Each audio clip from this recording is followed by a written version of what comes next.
नमस्कार, मी प्रिया काळे. तरुण भारतच्या न्यूज बुलेटिनमध्ये आपल्या सर्वांचं स्वागत. आता पाहूया ठळक घडामोडी. बेळगाव लोकसभा मतदारसंघातील सर्व जाती धर्माच्या नागरिकांसह सर्व भाषिकांनी साथ दिल्यानेच या निवडणुकीत विजय मिळवणे शक्य झाले आहे. बेळगाव लोकसभा मतदारसंघातील मतदारांनी देशहिताला प्राधान्य देऊन आपल्याला निवडून दिले आहे. त्यांचा विश्वास सार्थ ठरवू मतदारसंघाच्या विकासासाठी सर्वतोपरी प्रयत्न करण्यात येतील, असे खासदार जगदीश शेट्टर यांनी सांगितले. येथील एका हॉटेलमध्ये आयोजित करण्यात आलेल्या पत्रकार परिषदेत ते बोलत होते. लोकसभा निवडणुकीमध्ये विरोधी पक्षांकडून धनाच्या बळावर मतदारांना वळवण्याचा प्रयत्न केला असला तरी तो प्रयत्न असफल ठरला आहे. मतदारांनी देशहिताला महत्त्व देऊन भाजपला मतदान केल्याने आपला विजय सुकर झाला आहे. नवीन रेल्वे मार्ग निर्माणासाठी जमीन संपादित करण्याची प्रक्रिया काही कारणाने ठप्प झाली असून याबाबतची माहिती घेऊन निर्माण झालेल्या समस्या दूर करण्यात येतील, असेही त्यांनी सांगितले. कॅन्टोन्मेंट बोर्डमधील कर्मचारी भरतीत गैरव्यवहार झाल्याची तक्रार केल्यानंतर सीबीआयकडून चौकशीचे सत्र सुरू झाले आहे. कॅन्टोन्मेंटचे बडे अधिकारी सीबीआयच्या रडारवर आहेत. मागील आठवडाभरापासून सुरू असलेल्या या चौकशीमध्ये अनेक मोठे खुलासे उघड झाले असून त्यांच्यावर कोणती कारवाई होणार हे पाहावे लागणार आहे. कॅन्टोन्मेंट बोर्डमध्ये 29 कर्मचाऱ्यांची भरती करून घेण्यात आली होती. या भरतीवेळी उमेदवारांकडून लाखो रुपये घेतले असल्याची तक्रार केंद्रीय तपास यंत्रणांकडे करण्यात आली. तक्रारीची दखल घेऊन सीबीआयच्या बेंगळूरू येथील पथकाकडून गैरव्यवहार प्रकरणाची सखोल चौकशी सुरू आहे. अधिकारी व कर्मचाऱ्यांच्या घरी जाऊन संपूर्ण चौकशी करण्यात येत आहे. सीआयडी पोलिसांनी पॉक्सो प्रकरणात चौकशीला उपस्थित राहण्याची नोटीस बजावूनही येडियुरप्पा चौकशीसाठी हजर होत नसल्याचे सांगण्यात येत आहे. या पार्श्वभूमीवर सीआयडीने माजी मुख्यमंत्री बी.एस. येडियुरप्पा यांच्या अटकेची तयारी केली आहे. अटक वॉरंटच्या अंमलबजावणीसाठी सीआयडी पोलीस न्यायालयात दाद मागण्याची तयारी करत असल्याची माहिती आहे. तुमकुरमध्ये याच मुद्द्यावर भाष्य करताना गृहमंत्री डॉक्टर जी परमेश्वर म्हणाले की गरज पडल्यास सीआयडी येडियुरप्पांना अटक करेल. नोटिशीला उत्तर द्यावे लागणार आहे. हिंडलगा मध्यवर्ती कारागृहात जन्मठेपेची शिक्षा भोगत असणाऱ्या जयेश पुजारी या आरोपीने न्यायालयात खटल्यादरम्यान पाकिस्तान जिंदाबादच्या घोषणा केल्या. या प्रकारानंतर त्याची पोलीस चौकशी सुरू झाली असून चौकशी दरम्यान आपल्याला या घोषणा देण्यास सांगण्यात आले होते, असा खुलासा त्याने केला आहे. जयेश पुजारी हा गेल्या 5 ते 6 वर्षापासून अशाच गोष्टींसाठी प्रसिद्ध आहे. पोलीस चौकशी दरम्यान तो कोणत्याही गोष्टीला योग्य प्रतिसाद देत नसल्याची माहिती उपलब्ध झाली आहे. तसेच पोलिसांच्या कोणत्याही प्रश्नाला उडवाउडवीची उत्तरे देत असल्याचे समजते आहे.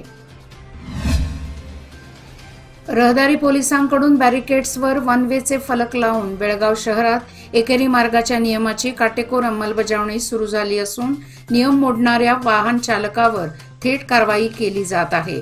शहरातील 8 मार्गावरील एकेरी वाहतुकीबाबत सूचना करण्यात आली असून एकेरी मार्गाच्या नियमाची अंमलबजावणी सुरू झाली आहे. आज गुरुवारी काँग्रेस रोड पहिला रेल्वे गेट नजीक दुभाजक म्हणून बॅरिकेड्स उभारले आहेत. कोणत्याही रस्त्यावर विरुद्ध दिशेने वाहन चालवू नये यासाठी विशेष दक्षता घेतली जाणार आहे. बेळगाव शहरातील पथदीप हे पादचाऱ्यांसाठी आहेत, परंतु त्यावर वाहन पार्क करणे, वाहन चालवणे व व्यवसाय उभारल्याचे प्रकार दिसून येत आहेत. प्रत्येकाने रहदारी नियमांचे पालन करत पदपथ पादचाऱ्यांसाठी रिकामे ठेवावेत, अन्यथा येथे वाहन पार्क करणाऱ्यांवर कारवाई करण्याचा इशारा पोलीस आयुक्तांनी पत्रकाद्वारे दिला आहे. शहरातील अनेक पदपथांवर अतिक्रमण झालेले आढळून येते. याशिवाय अनेक व्यापाऱ्यांनीही पदपथावर व्यवसाय थाटले आहेत. हा प्रकार गंभीर असून यापुढे तसे आढळून आल्यास कडक कारवाईचा इशारा पोलीस आयुक्तांनी दिला आहे. शहराच्या पश्चिम व उत्तर भागातील शेतकऱ्यांसाठी वरदान ठरलेली मार्कंडेय नदी मैली होत आहे. परिसरातील नागरिकांकडून पात्रात कचरा व मृत जनावरे, धार्मिक विधींचे साहित्य टाकले जात आहे. यामुळे नदीचे पाणी निळे व काळ्या रंगाचे झाले आहे. याकडे प्रशासन लक्ष देऊन नदीला वाचवण्याची मागणी मिशन मार्कंडेय ग्रुपने जिल्हाधिकारी नितेश पाटील यांना निवेदनाद्वारे केली आहे.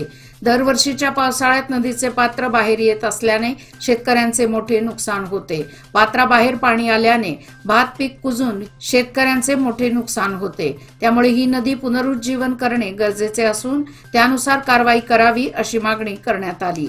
यावेळी जयवंत साळुंखे, किरण गावडे, उत्तम पाटील, मारुती पावशे आदी उपस्थित होते।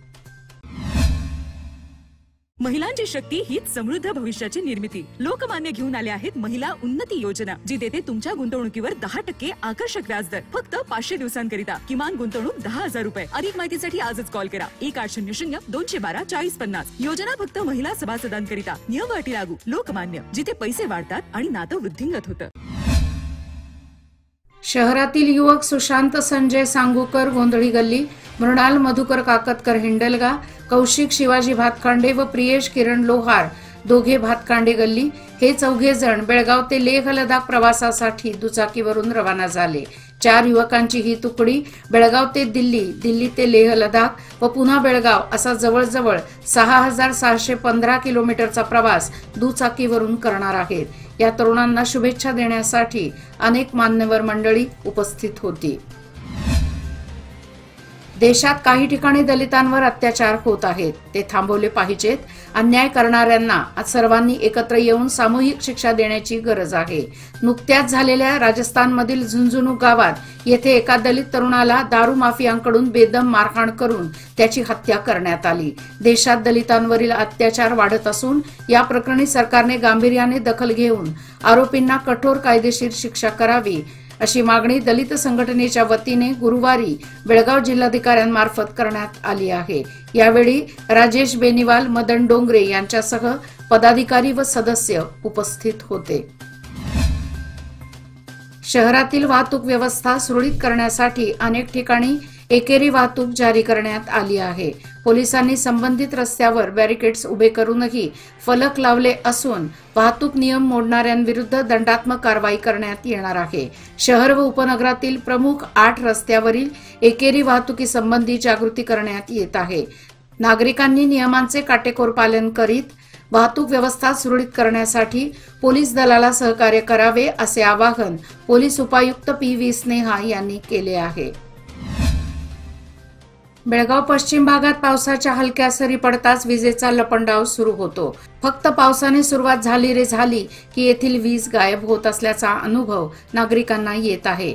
काही वेळेला वादळ वाऱ्यात दक्षता म्हणून वीज बंद केली जाते, परंतु हेस्कॉम वीज वितरण कार्यालयाचा नेहमीच ढिसाळ व निष्क्रिय कारभार दिसून येतो। यंत्रणेच्या कमकुवतपणामुळे नागरिकांना पावसाळ्यात अंधारात बसावे लागणार असल्याची चित्रे दिसत आहेत। त्यामुळे यंदाही येतोय पावसाळा, विजेचा लपंडाव टाळा असाच नागरिकांचा सूर आहे। त्या दृष्टीने हेस्कॉमकडून पावसाळ्याच्या दिवसात प्रामुख्याने वीज पुरवठा खंडित होण्याची कारणे लक्षात घेऊन सध्या त्या दृष्टीने देखभाल दुरुस्तीची कामे सुरू करावी अशी मागणी होत आहे। शहरातील सरस्वती नगर येथे नवी पाईपलाईन घालण्यासाठी खोदाईचे काम हाती घेण्यात आले आहे। त्यामुळे रस्त्याची संपूर्ण वाताहत झाल्यामुळे नागरिकांत तीव्र नाराजी व्यक्त होत आहे। येथील रस्ते केव्हा पूर्ववत चांगले होणार असा संतप्त सवाल त्यांच्याकडून केला जात आहे। या ठिकाणच्या जलवाहिनी घालण्यासाठी रस्त्यावर खोदकाम करण्यात आले आहे, त्यामुळे रस्त्याची दुर्दशा झाली आहे। पावसाळ्यामुळे रस्त्यावर चिखलाचे साम्राज्य निर्माण झाले आहे, त्यामुळे रहिवाशांना मोठा मनस्ताप सहन करावा लागत आहे। लोकप्रतिनिधींसह संबंधित अधिकाऱ्यांनी याकडे गांभीर्याने लक्ष द्यावे अशी जोरदार मागणी रहिवाशांकडून केली जात आहे। लोकसभा निवडणुकीसाठी रायचूर येथे बदली झालेले अशोक दुडगुंटी यांनी गुरुवारी पुन्हा एकदा बेळगाव महापालिकेच्या आयुक्तपदाची सूत्रे स्वीकारली। यावेळी त्यांचे स्वागत करण्यात आले। महानगरपालिकेमध्ये गेल्या अनेक वर्षांपासून ते काम करत आहेत। निवडणुकीच्या काळात अधिकारी वेगवेगळ्या जिल्ह्यात निवडणुकीची जबाबदारी पार पाडत आहेत। त्यानंतर आता पुन्हा त्यांनी महानगरपालिकेतील आयुक्त पदाचा पदभार स्वीकारला आहे। मुंबईतील मीरा रोड येथील फातिमा खातून या मुस्लिम महिलेने 6 जून रोजी कोल्हापूर मुंबई महालक्ष्मी एक्सप्रेसमध्ये बाळाला जन्म दिला। बाळ सुखरूप व सुदृढ असल्याने फातिमाचे वडील तय्यबने बाळाचे नाव ट्रेनच्या नावावर महालक्ष्मी ठेवण्याचा निर्णय घेतला आहे।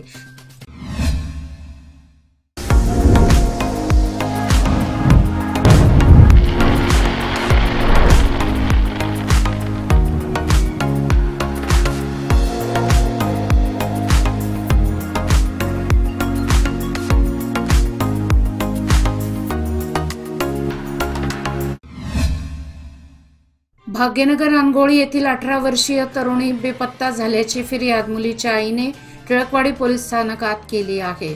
आदिती अनिल पावशे ही 18 वर्षीय तरुणी बुधवार 12 जून पासून बेपत्ता झाल्याप्रकरणी टिळकवाडी पोलीस ठाण्यात गुन्हा दाखल करण्यात आला आहे। सदर तरुणी कन्नड व मराठी भाषा बोलते। गव्हाळ रंग असलेल्या तरुणीने घरातून निघताना गडद लाल रंगाचा टी शर्ट घातला होता। या वर्णनाची तरुणी आढळून येताच टिळकवाडी पोलीस ठाण्यात माहिती देण्याचे आवाहन करण्यात आले आहे। शंकरपेठ जांभोटी रोड येथील मलप्रभा नदीवर असलेल्या पुलावरील रस्त्यावर मोठमोठे खड्डे पडले आहेत। या खड्ड्यांमध्ये सध्या पावसाचे पाणी साचले आहे। पाणी अन खड्डे असल्याने वाहनधारकांना या खड्ड्यांचा अंदाज येत नसल्याने या ठिकाणी दुचाकी स्वारांचा अपघात घडत आहे। खानापूर जांभोटी रोड शंकरपेठ जवळ मलप्रभा नदीवर एक मुख्य पूल आहे। खड्ड्यामुळे या पुलावर वाहतूक करणे अवघड बनले आहे, अशी माहिती स्थानिक नागरिक व वाहनधारकांनी दिली आहे। पुलावरील रस्ता उखडून गेला आहे, यामुळे रात्रीच्या वेळी या पुलावरून ये जा करणे जोखमीचे ठरू लागले आहे। या पुलाच्या दुरुस्तीकडे प्रशासनाचे साफ दुर्लक्ष झाले असल्याच्या तक्रारी या भागातील नागरिक करत आहेत। निप्पाणी शहरात पोलीस प्रशासनाने विना हेल्मेट प्रवास करणाऱ्या दुचाकीस्वारांवर कारवाईचा बडगा उगारला आहे। शहरात गेल्या 4 दिवसांपासून अशा प्रकारची कारवाई सुरू आहे। आतापर्यंत 100हून अधिक विना हेल्मेट दुचाकीस्वारांवर दंडात्मक कारवाई करण्यात आली आहे। निप्पाणी शहरात शासनाच्या आदेशानुसार पोलीस प्रशासनाने हेल्मेट सक्तीची अंमलबजावणी केली आहे, मात्र या दुचाकीस्वारांकडून अल्प प्रतिसाद आहे। विना हेल्मेट प्रवास करणाऱ्यांची संख्या वाढली आहे, त्यामुळे पोलीस प्रशासनाने विना हेल्मेट प्रवास करणाऱ्या दुचाकीस्वारांवर कारवाई करणे सुरू केले आहे। निप्पाणी शहर व परिसरातील ग्रामीण भागात गेल्या 15 दिवसात चांगला पाऊस पडला आहे। अवकाळी, त्यानंतर वळीव व आता मान्सूनपूर्व पाऊस बरसत आहे। अशा परिस्थितीत अनेक ठिकाणी पाणी साचून राहत आहे। घर व परिसरात देखील पाणी साठवणूक करण्याकडे नागरिकांचा कल वाढला आहे। याचाच परिणाम म्हणून साचलेल्या आणि साठवलेल्या स्वच्छ पाण्यावर डास निर्माण होऊन डेंग्यूची लागण वाढत आहे। शहर व परिसरातील ग्रामीण भागात रुग्णांची संख्या दिवसेंदिवस वाढत आहे। सरकारी असो व खासगी दवाखान्यात उपचारासाठी रुग्णांची गर्दी वाढत आहे। घर व परिसरात 4 दिवस आधी पाण्याची साठवणूक होणार नाही याची काळजी घेतली पाहिजे। घरासमोर साचलेले पाणी वाहते करून मार्ग मोकळा केला पाहिजे। याचबरोबर आजचे बातमीपत्र इथेच संपले। अधिक माहिती आणि ताज्या घडामोडी करता पाहत रहा तरुण भारत न्यूज चॅनल। तसेच आमच्या चॅनलला लाईक, शेअर आणि सबस्क्राईब करायला विसरू नका आणि विश्वासार्ह बातम्यांसाठी दररोज वाचा दैनिक तरुण भारत। धन्यवाद।